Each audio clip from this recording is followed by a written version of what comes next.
Si hay un escenario ideal para muchos, Laura, buenos días. ¿Qué tal, Juan Camilo? Muy buenos días. Fue lo que pasó ayer en el Congreso de la República. Lo cuento porque están tomando como ejemplo la discusión del presupuesto para otras discusiones y ver que sí es posible ponerse de acuerdo, así sea en lo más mínimo, en lo más chiquito. Pero este es un primer paso para no caer en lo que muchos han llamado la dictadura fiscal, ¿no? El presupuesto por decretazo. Laura, ¿qué fue lo que pasó ayer? Sí, señor. Mire, ayer, así como usted lo acaba de decir, hubo un consenso, una concertación, porque en primer debate se aprobó el presupuesto, pero pues hubo bastantes participaciones pues, de diferentes miembros del Congreso de la República, y entre estas pues fue la representante de Alianza Verde perteneciente a la Comisión Cuarta de Cámara de Representantes, que además de eso, Juan Camilo, es importante decir que hubo 3 ponencias, 3 propuestas de lo que podría ser ese presupuesto. Ganó, se aprobó la que presentó pues esta representante Olga Lucía, y que nos acompaña hasta ahora. ¿Qué tal, representante? Muy buenos días. Muy buenos días, Laura, muy buenos días, Juan Camilo, y a toda la audiencia de Caracol Noticias. Bueno, representante, entremos en materia. Usted estuvo sentado, usted era una de esas ponentes de este proyecto de presupuesto, y recuerda usted que varias veces pues, nos encontramos en ese Ministerio de Hacienda, en Casas de Santa Bárbara, porque hubo muchas reuniones con el Gobierno Nacional para llegar a esa dicha concertación. Primero, el Gobierno Nacional presentó ese proyecto por 557 billones de pesos. Después se presentó esa ponencia que usted la lideró con otros congresistas por un presupuesto de 546,9 billones de pesos atado a una reforma tributaria por 16 billones de pesos. Y también se presentó otra por 530 billones de pesos sin ninguna reforma tributaria por algunos congresistas de algunos partidos de oposición. La pregunta es, si se rebajaron esos 10 billones de pesos, ¿a qué se le va a bajar, representante? Bueno, es muy importante lo que tú acabas de decir, Laura, porque hubo cerca de 8 reuniones donde estuvimos coordinadores y ponentes trabajando desde muy temprano hasta horas muy tarde, lunes, martes, miércoles, jueves, para poder llegar a acuerdos. El gobierno, como tú lo mencionas, insistió en su propuesta de 556 billones que fue negada, pero esta, con la disminución de los 10 billones, logró consenso. Primer punto importante, el Congreso se reivindica con el país. El Congreso recupera la función que le corresponde, que es debatir y legislar y sacar adelante la ley de presupuesto. ¿Qué haría la Comisión de Presupuesto si no se aprueba un proyecto tan importante como este? Así que creo que ese es uno de los mensajes, la concertación. En medio de las diferencias logramos un acuerdo para sacar adelante el presupuesto que no sea por decreto, porque entonces podría coger carrera que el presidente presenta un presupuesto desfinanciado y entonces prefiere sacarlo por decreto y no por el Congreso, vía el Congreso. Así que es muy importante, 546 billones. Ahora, ¿a dónde vamos a reducir? En funcionamiento principalmente. La ponencia de ayer traía 6 billones en funcionamiento, 4 en inversión. Ahora, ¿en qué áreas y en qué sectores? Había una propuesta también, pero eso es lo que tenemos que construir en estas 2 semanas. Antes del 20 de octubre debemos aprobar el segundo debate. Para ese segundo debate tenemos que tener exactamente cuánto le vamos a reducir, a qué sectores y a cuáles le vamos a incrementar, porque sí hay unos sectores como el deporte que se le va a incrementar, comercio, Ministerio de las TICs, a salud. Vamos a crear la subcuenta de salud mental. Es decir, aquí es muy importante este segundo debate porque vamos a ver exactamente a qué sectores se les va a descontar los 10 billones. Nosotros preferimos efectivamente que sea en funcionamiento en su mayoría. Sí, Entiendo que... Juan Camilo, adelante. No, le quería preguntar, es esa propuesta inicial, yo soy representante que está sujeta a discusión, pero esa propuesta inicial, ¿en qué sector de funcionamiento usted la piensa inicialmente? Sí, nosotros estamos descontando 6 billones en funcionamiento, que es donde nosotros creemos que es más fácil y que debería permitirse un mayor ajuste, ¿no? Y en inversión solamente 4 billones, que esperamos sea mucho menos esa reducción. Pero inicialmente en los sectores más, perdón, ¿en qué sectores? Perdón, perdón, en el sector de Hacienda, en el sector también de salud y protección, que es uno de los grandes. No estamos contemplando ninguna disminución en educación y en otros de los sectores en cifras diferentes, menores, pero en el sector de la igualdad, el Ministerio de la Igualdad. Estos son algunos de los sectores que hemos visto, pero como menciono, falta mucho por discutir, falta llegar a acuerdos dónde debemos efectivamente disminuir estos gastos de funcionamiento y en dónde se deben disminuir los gastos de inversión. Inicialmente, dentro del sector de la igualdad, de reconciliación, en el TPS es donde están estos 4 billones, pero como menciono, todo esto es para discutir en las nuevas reuniones de coordinadores y ponentes y llegar a un acuerdo. Lo más importante es que lleguemos a un acuerdo, a una concertación para el segundo debate y pueda salir el presupuesto por ley. Otro tema también muy importante que se tocó ayer es la eliminación de algunos artículos que algunos sectores han catalogado polémicos. Uno de los que se eliminó fue ese artículo 88 que tiene que ver con la reprogramación de las vigencias futuras para el sector transporte. Es importante, representante, que nos explique qué otros también se eliminaron y por qué.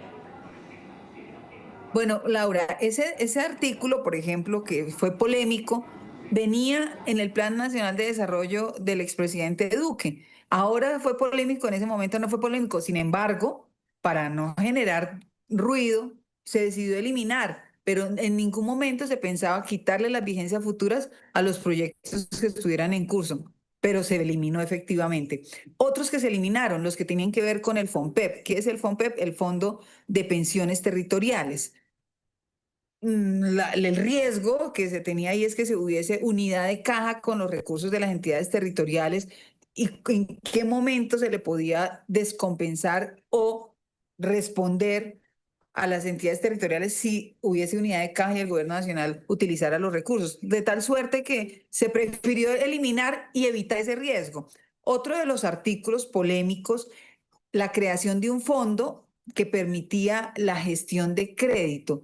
Dijimos, no, ¿para qué crear un fondo si para eso está la Comisión de Crédito Público? ¿Para qué si está el Ministerio de Hacienda a través de su área de crédito, pues de crédito público, abrir otro fondo? Consideramos que no era prudente, que no era necesario en este momento, razón por la cual ese artículo también se eliminó. Y otro artículo que se eliminó, un artículo que permitía hacer la posibilidad de que el Ministerio de Hacienda uniera recursos para la unidad de gestión del riesgo, para otras entidades, y que estaba un poco en duda de si era que el Ministerio de Hacienda le girara a ellos los recursos o que se pudiera tener unos recursos para girarle a estas entidades específicas, de tal suerte que no hubo un acuerdo entre ellas, había más confusión que acuerdo, por tanto se decidió eliminar. Aquí hay una claridad y es que el Ministerio de Hacienda tiene que garantizarle al país transparencia en el manejo, en las transferencias, en el uso de los recursos y que todos los colombianos sepamos a qué entidades se van a ir los recursos. Para eso es este presupuesto también, para que podamos incluir la voz de las entidades territoriales. ¿A dónde se deben ir los recursos? Los recursos son escasos, por tanto hay que priorizar. ¿Dónde más se necesitan? A generar esos impactos en agua potable, garantizar las transferencias de subsidios, garantizar los recursos de los soldados, de la fuerza pública, que reciban sus salarios, es decir, las mesadas pensionales. Todos estos recursos que necesitamos lleguen a las personas que lo necesitan y a los territorios que más lo necesitan, como el agua potable. Sí, representante, si aquí se va a hacer una ley de financiamiento o se aprueba este presupuesto y van por una ley de financiamiento, es menor 10 billones de pesos, ¿no? Le recortaron 10 billones de pesos a esa llamada reforma tributaria. Si el recaudo es menos, quiere decir que los impuestos son menos, ¿no? Estamos de acuerdo. Así es. esos menos impuestos, ¿cuáles fueron los que quitaron? Es decir, este cuento, por ejemplo, del impuesto a la cerveza, ¿ya no va? Ya no va el impuesto a la cerveza, ya no va el impuesto a la gasolina, a la CPM, ya no va el impuesto a las boletas de espectáculos que eran un IVA por encima de las boletas de 500.000 pesos, ya no va. Y ahora, no van otras cosas que tenemos que discutir, pero ese es otro momento que es la ley de financiamiento, pero ¿qué sí debe ir? Que es parte de lo que yo he insistido desde el año pasado, ¿qué sí debe ir? Alivios tributarios, intereses, sanciones y multas. Hoy muchas personas no pueden pagar las deudas ni a la DIAN ni a la UGPP porque es más caro los intereses, las sanciones y las multas que la misma deuda. ¿Quién le quiere deber al Estado? Nadie. Todo el mundo quiere estar paz y salvo. Así que en esta ley de financiamiento vamos a insistir en que el mayor recaudo está en si descontamos el 90% de esos intereses, multas y sanciones. Aquella persona que no pudo pagar la declaración de renta o que se le olvidó declarar tiene una sanción, que podamos descontarle la sanción en un 90% para que pueda presentar su declaración. Aquella persona que no pudo pagar, tenía que pagar la renta y no la pagó, que tenía que pagar el IVA, el impoconsumo y no lo pudo pagar. El efecto del COVID generó una gran complicación en muchos comerciantes. En la UGPP hay cerca de 7.000 comerciantes que están ahorcados, ahogados, porque no pueden pagar las deudas que tienen con la UGPP. Y entonces dicen, la otra alternativa es acabar con la empresa, cerrar la empresa. No, la alternativa no es cerrar la empresa. La alternativa es que nosotros desde el Congreso podamos sacar una ley de financiamiento donde le disminuyamos el 90% de intereses, multas y sanciones, incluida la UGPP, y se ponga al día y saque adelante su empresa y sigan adelante con adelante con todos los emprendimientos. Es decir, aquí tenemos que generar estos alivios tributarios para que todos y todas estemos al día. Nadie quiere deberle a nadie. Representante, ¿y si está el ambiente para poder aprobar una reforma tributaria, una ley de financiamiento? ¿Usted qué considera? Pues que ha estado liderando también ese presupuesto que va de la mano de la tributaria. Yo creo que una ley de financiamiento que genere beneficios, hay ambiente. Una ley de financiamiento que afecte el bolsillo de los colombianos, no hay ambiente. Razón por la cual yo sigo insistiendo por una ley de financiamiento que alivie, mejore, que le dé la posibilidad a todos los contribuyentes de ponerse al día. Esa es la mejor ley de financiamiento es esa, que le podamos dar la posibilidad a todos los colombianos y colombianas que se pongan al día con la DIAN, con la UGPP. Fíjense, hay temas fundamentales en una ley de financiamiento y es cómo le podemos ayudar a algunos sectores.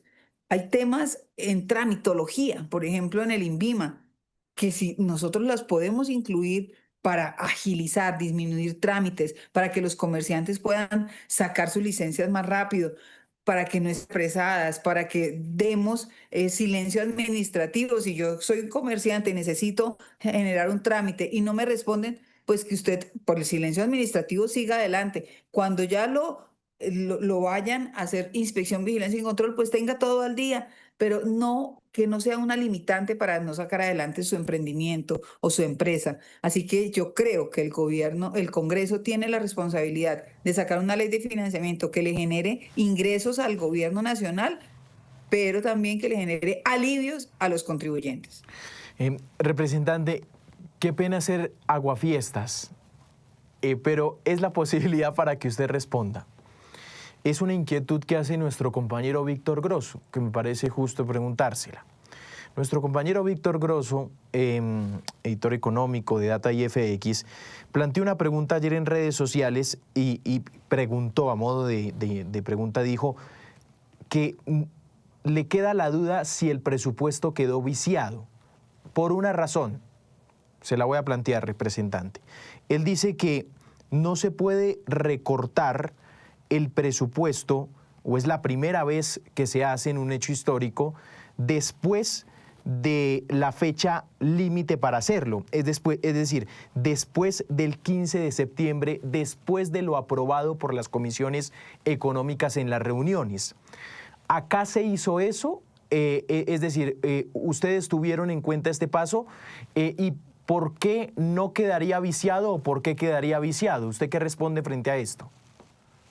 Bueno, compañero Víctor, la pregunta es en realidad necesaria para dar claridad a todos los televidentes. El presupuesto es de los pocos proyectos de ley que tienen fechas. El 29 de julio tiene que estar radicado en el Congreso. Antes del 15 de septiembre se tiene que aprobar el monto. Antes del 25 de septiembre se tiene que aprobar en primer debate y antes del 20 de octubre en segundo debate. De tal suerte que nosotros tuvimos la posibilidad de devolver el presupuesto y no lo hicimos, es decir, aceptamos el monto. Dos, de disminuir el monto antes del 15 de septiembre y no lo hicimos. Cuando no se hace, que también hay jurisprudencia al respecto, se considera que el monto es el monto que presentó el gobierno, es decir, 556.9, ese es el monto. Ahora bien, las comisiones económicas tienen la posibilidad de disminuir el monto, lo que no se puede es aumentar el monto, razón por la cual no se aprobó un monto, nunca se aprobó el monto quedó tal como lo radicó el gobierno, pero ¿qué pasó ayer? Nos pusimos de acuerdo para disminuir en 10 billones esa posibilidad de la ambición que tenía el gobierno en 556.9, se disminuyó en 10. Ahí no hay ninguna ilegalidad porque estamos disminuyendo una expectativa que tenía el gobierno frente a una decisión que nunca tomó el Congreso de disminuir. No sé si me hago entender, pero el Congreso no se Básicamente es, pronunció. después de las comisiones económicas, no puedo aumentar el presupuesto, sino que lo puedo hacer es recortarlo, lo que hicieron ustedes. Así es, aumentar de ninguna manera, porque ahí sí estaría viciado. Disminuir sí lo puedo hacer. Además, nunca, importante este dato, el Congreso no tomó decisión frente al monto. No tomó nunca decisión frente al monto, razón por la cual en el primer debate podíamos hacer esta disminución que hicimos el día de ayer. Muy bien. Representante Velázquez, ha sido usted muy amable. Gracias. Muchísimas gracias a ustedes, Juan Camilo, Laura, y seguiremos atentos para poder seguir dando respuestas con transparencia, con honestidad, pero sobre todo con el compromiso de llegar a acuerdos y de sacar adelante este país. Este país creció en el mes de julio, según el DANE, 4.3. Vamos a seguir creciendo. Tenemos que recuperar el optimismo. Vamos por la senda del crecimiento y eso nos conviene a todos, porque aquí no es un presupuesto para un gobierno, es un presupuesto para un país, para unos territorios que necesitan de la inversión. Muy bien, la representante Velázquez. Laura, muchas gracias. A usted, Juan Camilo, muchas gracias y por supuesto hay que seguirle la pista de este proyecto en el Congreso de la República que, como lo acaba de decir la representante, pues este segundo debate se daría en octubre. El Centro Democrático va por más recorte, ¿no? Sí, señor, porque mire, esa ponencia que habían radicado ayer o para discutir ayer era por 530 billones de pesos, es decir, sacar toda la reforma tributaria por 26 billones de pesos. Entonces, ellos sí van por un mayor recorte, dicen que el gobierno debe apretarse el cinturón y que eso que plantea recortar más bien sea en gasto. Laura, gracias. A usted, Juan Camilo. Seguimos hablando de presupuesto. Saludamos al congresista del Centro Democrático, Carlos Meisel. Doctor Meisel, gracias por estar con nosotros. Juan Camilo, gracias. Un saludo a ti y, por supuesto, a la audiencia. Bueno, 546.9 billones, congresista Meisel. De esa cifra, ¿ustedes qué piensan? Me imagino más recorte buscarán. Mire, pero es que no se trata de recorte. Sí. Trata de ser responsables con las finanzas del país y sobre todo con el mismo bolsillo de los ciudadanos. El gobierno nos había puesto en una situación muy difícil al Congreso y al país, que era un presupuesto que tenía intrínseca la obligación de una reforma tributaria a un ciudadano que ya no aguanta medio impuesto más y la posible aprobación de unas facultades extraordinarias que vulneran la regla fiscal de una manera muy nociva para el futuro de este país. Entonces el Congreso estaba en una posición muy difícil. Yo no critico a los compañeros de la oposición que votaron que sí esta ponencia alternativa de ayer. ¿Y por qué no lo hago? Porque de alguna manera se encontró un mal menor, que fue quitar algunas de las facultades excepcionales y abusivas de Petro, pero continúa viva la culebra de una posible tributaria. Y en eso es en lo que hay que centrarnos ahora, y que el Senado ojalá se mantenga firme en no aprobarle la tributaria que quiere Petro, porque es una tributaria que sigue siendo nociva a un ciudadano que, repito, no aguanta medio impuesto más. Y la reducción, Juan Camilo, no es una propuesta propiamente de la oposición. La reducción es el llamado a la sensatez que hace el Comité Autónomo de la Regla Fiscal por 44 billones de pesos, que no solamente le dice al gobierno, mire, tenga cuidado con los impuestos porque los ciudadanos no pueden pagar más impuestos, sino que le dice, mire, busca ver dentro del poco de gastos inoficiosos e inoperantes que tiene, ¿qué esfuerzo hace usted para atacar el déficit fiscal y no seguir aumentando los problemas fiscales que hoy afronta este país, que es otra muy mala herencia que nos va a dejar Petro en el 26? Es un peligro grande y un riesgo grande que hoy todavía se tiene, y que digamos que es un día a la vez. Por lo menos salimos ayer de estas facultades abusivas que quería Petro. Sí, senador, ustedes buscan el presupuesto en 530. ¿Estamos de acuerdo? Es la ponencia que ha presentado la oposición. Es decir, 16 billones menos de lo que está. Cuando yo le pregunto por dónde recortar 16 billones de pesos, me imagino que es en gastos de funcionamiento, la mayoría, ¿por dónde debe estar ese recorte?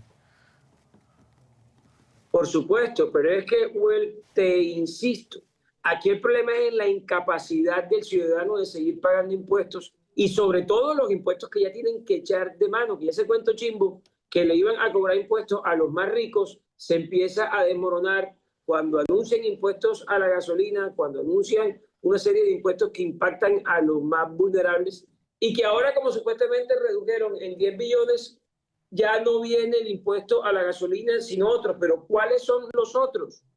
Entonces siguen con el impuesto a los administradores de las copropiedades, como si en esas copropiedades vivieran multimillonarios en todos los edificios que tiene este país. Aumentan la base gravable del patrimonio, ya empezando a afectar a una clase media que le ha costado mucho esfuerzo llegar a donde está. Empiezan a aumentar la renta personal a los salarios de más de 4.000 VT, que no son multimillonarios en este país.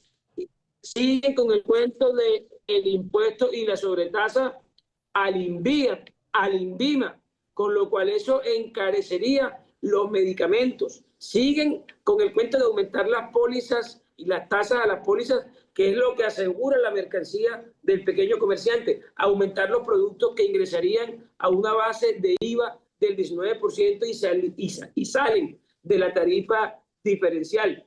Y si seguimos, te puedo yo enumerar 15 tributos más de impuestos que van a afectar no a los más ricos de este país, sino a toda la ciudadanía y una clase media que está golpeada y que no aguanta más. Las ganancias ocasionales por inmuebles aumentan los derechos a herencia, como si todo el que recibiera una casita de un padre de familia aquí fuera rico, le va a tocar tributar mucho más por esa herencia que con mucho esfuerzo dejaron muchos padres de familia de Colombia. Entonces no se trata de un tema de recorte, Juan Camilo, y quiero ser claro, se trata de ser responsable con el mismo bolsillo de los ciudadanos, y que el gobierno presente presupuestos reales, acercados a la realidad, sí, que haga esfuerzos en los gastos, que claro que se pueden hacer para no seguir afectando el bolsillo de los ciudadanos.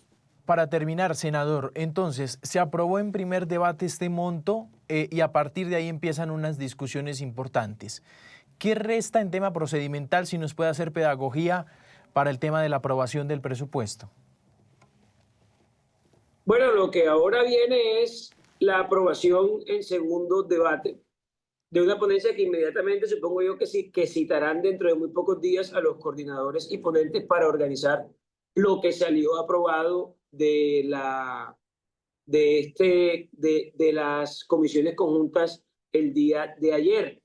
Entonces se viene ahora procedimentalmente la organización de esa ponencia para segundo debate, que son los artículos y los textos que quedaron aprobados de ayer, para llevar y radicar la ponencia a plenaria y que se apruebe o se desapruebe, porque también puede ser esa otra posibilidad, a mediados del mes de octubre. Eso es lo que procedimental y legalmente viene. Bueno. Muy bien. Senador Meisel, ha sido usted muy amable, muy valiosa sus posturas, por supuesto. Lo que yo quiero decirle a la ciudadanía es que la tributaria sigue viva y que estén pendientes, que ojalá el Congreso no sea capaz de ponerle más impuestos a un ciudadano que no tiene. Y el llamado aquí sería a que Petro redujera el monto en las cantidades donde no se necesite la tributaria. Gracias a ustedes por la invitación.